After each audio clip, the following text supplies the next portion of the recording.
بعض اوقات کوئی مر جاتا ہے تو جب ہم میت کو دیکھتے ہیں تو ایسا لگتا ہے جیسے وہ مسکرا رہا ہو. تو کوئی لوگ اکثر یہ کہتے ہیں کہ اس نے اپنا اچھا انجام دیکھ لیا ہے، اس بنا پر یہ مسکرا رہا ہے، کیا حکم شرع ہوگا؟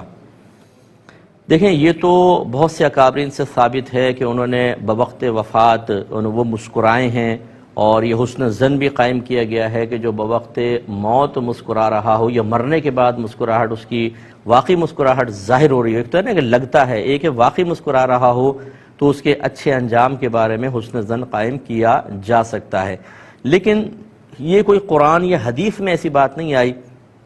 کہ جو مرتے وقت یا مرنے کے فوراً بعد مسکرائے گا وہ ضرور جنت میں جائے گا یا اس کا ضرور انجام اچھا ہے. تو خلاصہ کلام یہ ہے کہ حسن ظن قائم کرنے میں تو حرج نہیں، کہ یوں ہم کہہ سکتے ہیں کہ یار لگتا ایسا ہے کہ اللہ نے اس کی بخشش کر دی ہے، لگتا ایسا ہے کہ اس کو رحمت کے فرشتے نظر آ رہے ہیں جس کی بنا پر یہ مسکرا رہا ہے، لگتا یہ ہے یا ہو سکتا ہے. یعنی غیر یقینی سے جملے آپ کہہ سکتے ہیں، لیکن یقین کے ساتھ یہ کہنا کہ بھئی یہ تو جنت ہی ہے، مسکرا رہا ہے، ہم یقین سے کہہ سکتے ہیں جنت. آپ یقین سے نہیں کہہ سکتے، کیونکہ یقین کے پیچھے ایک دلیل ہونی چاہیے، اور دلیل آپ کے صرف حسن ظن کے علاوہ کچھ بھی نہیں ہے. اور حسن ظن سے ظن حاصل ہوتا ہے، یقین حاصل نہیں ہوتا جب تک کہ اس کے لیے قرائن اور دلائل وغیرہ موجود نہ ہوں.